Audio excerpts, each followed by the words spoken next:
أعوذ بالله من الشيطان الرجيم بسم الله الرحمن الرحيم طاسيم تلك آيات الكتاب المبين لعلك باخع نفسك ألا يكونوا مؤمنين إن نشأ ننزل عليهم من السماء آية فظلت أعناقهم لها خاضعين. سورة الشعراء آیت نمبر 1 سے لے کے 4 تک کا مضمون ہے. یہ سورت ایک طویل سورتوں میں سے ایک سورت ہے. مکے میں نازل ہوئی ہے. آخری 4 آیتیں مدینے میں نازل ہوئی. سورت الشعراء یعنی شاعروں کی سورت، یہ منع نہیں ہے اس کا، بس شعراء کا اس میں تذکرہ ہے. بالکل آخر میں جا کے آخری 4 آیتوں میں شعراء کا تذکرہ ہے کہ بعض شعراء یعنی بعض شاعر حضرات ان کا منہج ٹھیک نہیں ہوتا. اس کی وجہ یہ ہے کہ شاعر حضرات جب کسی چیز کی تعریف کرنے لگتے ہیں تو بہت زیادہ تعریف میں مبالغہ کر دیتے ہیں، اور شاعر حضرات جب کسی چیز کی تنقیص کرنے لگتے ہیں، برائی بیان کرنے لگتے ہیں، تو اس کی برائی بہت زیادہ بیان کر دیتے ہیں. اور مبالغہ اللہ کو کسی چیز میں پسند نہیں. عبادت میں مبالغہ پسند نہیں ہے اللہ، ذکر میں مبالغہ نہیں پسند، اور دنیا میں انہماک کے اندر مبالغہ اللہ کو پسند نہیں ہے. اللہ کو اعتدال پسند ہے. صحابہ کرام رضی اللہ علیہ مجمعین 4 صحابی آپ صلی اللہ علیہ وسلم سے ملنے آئے تو اماں خدیجہ رضی اللہ تعالیٰ عنہا موجود تھیں. وہ صحابہ ایک بیٹھک میں بیٹھ گئے اور ایک نے قسم کھائی میں زندگی بھر روزے رکھوں گا، ایک نے قسم کھائی میں زندگی بھر رات بھر جاگوں گا، اور اسی طریقے سے ایک نے قسم کھائی زندگی بھر نکاح نہیں کروں گا، اور اسی طریقے سے 4 نے الگ الگ قسمیں کھائیں. تو حضرت خدیجہ جب آپ صلی اللہ علیہ وسلم تشریف لائے تو آپ کو اطلاع دی کہ آپ کے صحابی آئے تھے اور اتنی ان میں نیکی کا جذبہ ہے. تو آپ نے ان کو یاد فرمایا اور ڈانٹ لگائی میں کہ یہ غلط ہے، آپ کے نفس کا بھی آپ کے اوپر حق ہے.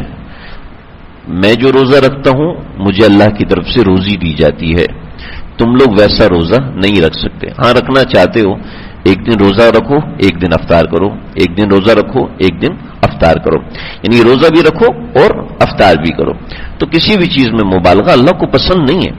اللہ رب العزت بندے میں اعتدال دیکھنا چاہتے ہیں. خیر الاعمال ما قل ودیما، تھوڑا سا عمل ہو لیکن پابندی کے ساتھ ہو، یہ اللہ کو ایسا پسند ہے کہ خیر الاعمال یہ سب سے اچھا عمل ہے. تبارک الذی بیدہ الملک وہو علی کل شیء قدیر. اللہ کی کبریائی. الذی خلق الموت والحیات لیبلوکم، آزمائش، لیبلوکم ایکم احسن عملا. یہ نہیں ہے ایکم اکثر عملا، کون زیادہ عمل کر کے آئے گا، نہیں، ایکم احسن، اچھے عمل کر کے، یعنی سب سے اچھے عمل کون کر کے آئے گا. لہذا زیادتی مقصود نہیں ہے، مبالغہ یعنی بہت زیادہ کرنا کسی بھی چیز کو نہیں، مقصود نہیں، مقصود ہے اچھے طریقے سے کیا.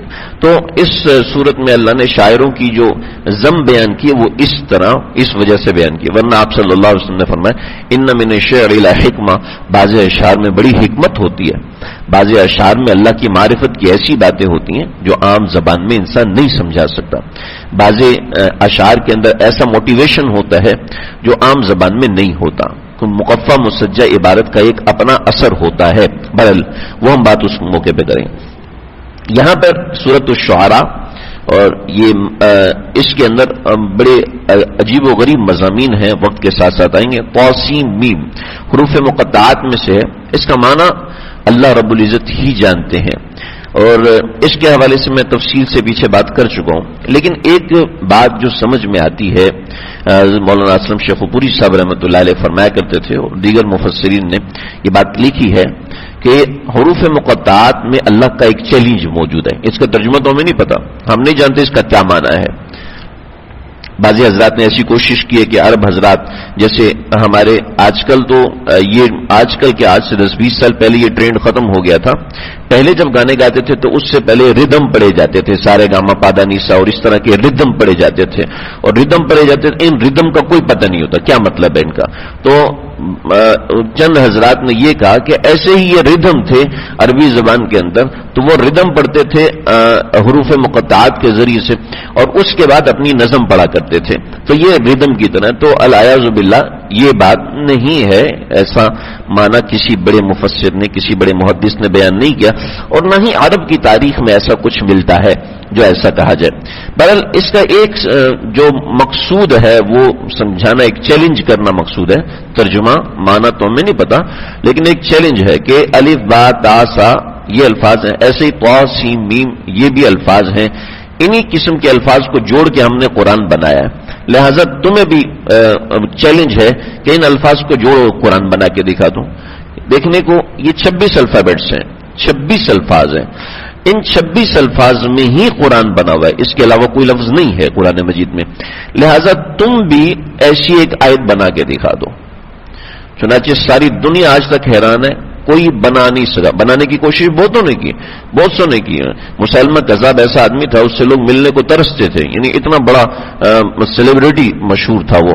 تو اس نے کچھ کلام کا الفیل ملفیل وما ادراک ملفیل خرطومہ طویل عنقہ عریض، کہ الفیل ملفیل وما ادراک ملفیل. یعنی یہ میں اس کا معنی تو بتاتا ہوں، لیکن اس کے اندر جو فساد و بلاغت تھی وہ ایسی تھی کہ لوگوں نے اس کو جوتے مارے. یعنی لوگ جس سے ملنے کو ترستے تھے اس کے کلام کو سن کے لوگوں نے جوتے مارے. الفیل ہاتھی، ملفیل کیا ہے ہاتھی، وما ادراک ملفیل تمہیں پتہ چل بھی نہیں سکتا کہ ہاتھی کیا ہے. کیسے یہ سامنے کھڑا ہے ہمیں کیسے پتہ نہیں چل سکتا. خرطومہ طویل اس کی جو سونڈ ہے وہ لمبی ہے، وعنقہ عریض اس کی گردن موٹی ہے. اس میں کون سا مضمون ہے؟ ایسی. تو ایسے لوگوں نے اور بہت سے مقابلے کیے لیکن نہیں بنا سکے، بہت سے واقعات ہیں. چنانچہ ان الفاظ کے بعد قرآن مجید میں سوائے ایک مقام پہ الف لام میم غلبت الروم، اس کے علاوہ تمام مقامات میں جہاں حروف مقطعات ہیں اس کے بعد کتاب کا ذکر ہے. اس کے بعد ذکر کا مفہوم بیان کیا ہے کتاب کے ذریعے. الف لام میم ذالک الکتاب، کاف ہا یا عین صاد ذکر رحمت ربک ذکر ہے. تو ایسے ہی طا سین میم قاف والقرآن المجید، قاف والقرآن المجید. تو حروف مقطعات کے بعد عام طور پہ کتاب کا ذکر ہے. تو یہ ایک طریقے سے چیلنج ہے لوگوں کو کہ ہم نے ان الفاظ کو جوڑا، اور ہم نے ان الفاظ کو جوڑنے کے بعد تمہارے سامنے رکھا، تم بھی جوڑ لو. نون والقلم وما یسطرون، یسطرون کتاب کے نام، کتابت کو کہتے ہیں. تو تلک آیات الکتاب المبین، واضح آیات کی نشانیاں، واضح آیات کی نشانیاں ہیں، واضح کتاب کی آیات ہیں.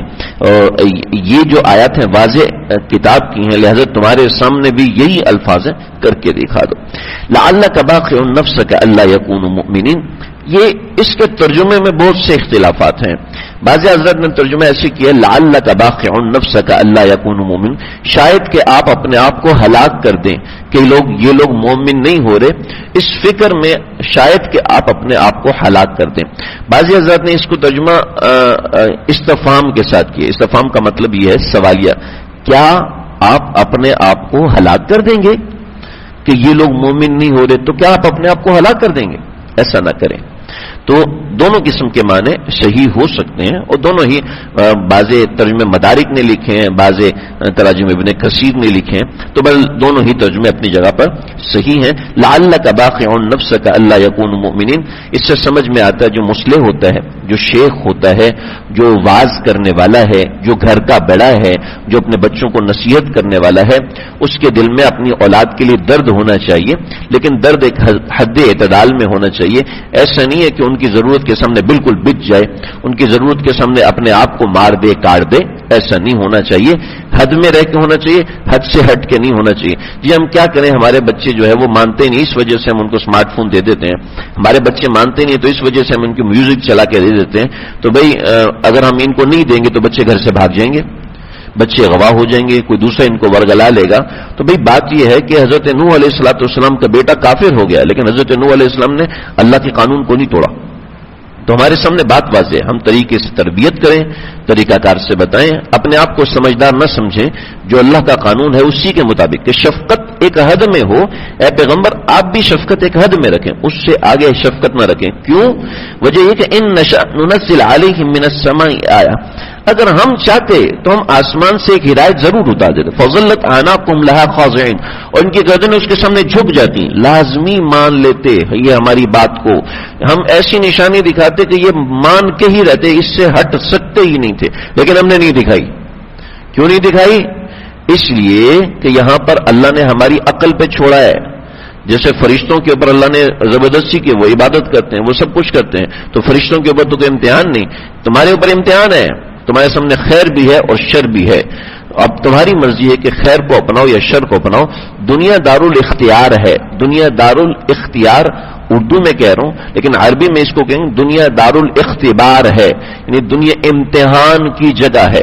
یہاں آپ کو پتہ ہے کہ یہ صحیح سوال ہے, یہ غلط سوال ہے. آپ کی مرضی ہے صحیح پہ جاؤ, آپ کی مرضی ہے غلط پہ جاؤ. ہمیں مرضی دی ہے, ہمیں اختیار دیا ہے, جنت بھی ہے, دوزخ بھی ہے. نہیں مانتا تو مر کے دیکھ, سب کچھ ہے, کر کے دیکھ لو. تمہاری مرضی ہے. ہماری مرضی ہے نماز پڑھیں, ہماری مرضی ہے نماز نہ پڑھیں. ایسے بعض حضرات یہ کہتے ہیں کہ شیخ ایسا تصرف کرے, شیخ ایسی توجہ کرے, شیخ کوئی ایسا واقعہ سنائے جو دل میں خود ہی اتر جائے اور سب کام ہو جائے. ایسا بھی کرنے کی اجازت نہیں ہے. چنانچہ آپ صلی اللہ علیہ وسلم نے جو دنیا میں توجہات ڈالی, ابو جہل پر نہیں ڈالی آپ صلی اللہ علیہ وسلم نے, ابو طالب پر نہیں ڈالی, کیونکہ ان میں طلب نہیں تھی. لہذا حضرت نوح نے اپنے بیٹے کے اوپر وہ توجہ نہیں ڈالی کہ وہ واقعتاً مسلمان ہو جائے, اور نہ ہی اللہ سے ڈلوائی ہے کہ اللہ جی اس کو تو مسلمان کیجئے. نہیں, اگر پیغمبر کا بیٹا بھی ہے, اپنا اختیار استعمال نہیں کرتا, جائے جہنم میں. پیغمبر کا چچا بھی ہے, ہر جگہ پر حمایت کی ہے, اپنا اختیار استعمال نہیں کیا, جائے جہنم میں. اس کو جنت میں نہیں بھیج سکتے. اب چاہے کچھ بھی ہے, ابراہیم علیہ السلام کا والد ہی کیوں نہیں ہے, لیکن اگر اس نے اپنے اختیار کو صحیح استعمال نہیں کیا, جائے جہنم میں, چاہے کتنا بڑا کیوں نہ ہو. تو میں اور آپ اگر کسی شیخ کے مرید ہیں تو ہمیں کیسی ایسی توجہ مل سکتی ہے؟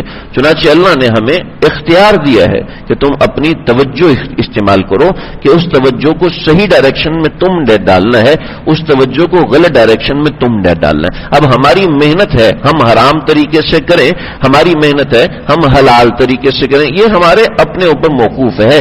چنانچہ ان نشأ ننزل علیہم من السماء آیا, اگر ہم چاہتے تو آسمان سے ایک ایسی نشانی اتار دیتے, فضلت اعناقہم لہا خاضعین, کہ سارے لوگ مسلمان ہو جاتے.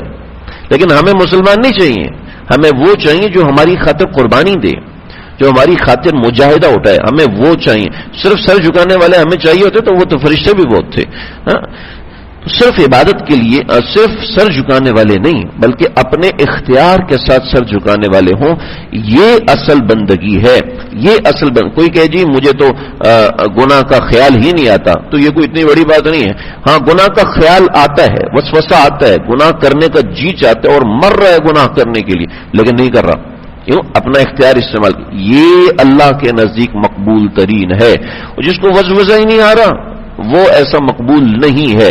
چنانچہ حضرت ڈاکٹر عبدالحی عارفی رحمۃ اللہ علیہ فرماتے ہیں, شیخ الاسلام حضرت مفتی تقی عثمانی صاحب, حضرت مفتی رفیع عثمانی صاحب اور چند ایک اور علماء موجود تھے, تو کہنے لگے کہ یہ بتاؤ, ایک آدمی مسجد کے باہر آلو کی ریڑھی لگائے ہوئے ہے, وہ اذان ہوتی ہے مسجد میں آتا ہے, نماز پڑھتا ہے, نماز پڑھ کے پھر چلا جاتا ہے, آلو بیچتا ہے. اور ایک آدمی ہے وہ مسجد کے اندر بیٹھا ہوا ہے, ہر وقت عبادت کر رہا ہے, ہر وقت عبادت میں لگا ہوا ہے. تو بتائیں کون اچھا ہے؟ کہ یہ جو مسجد میں بیٹھا ہوا ہے, صبح سے لے کے شام تک 10-10, 20-20 پارے پڑھ رہا ہے ماشاءاللہ, تو یہ اچھا. میں نہیں, یہ اچھا نہیں ہے, کیونکہ اس کو کام ہی نہیں ہے باہر.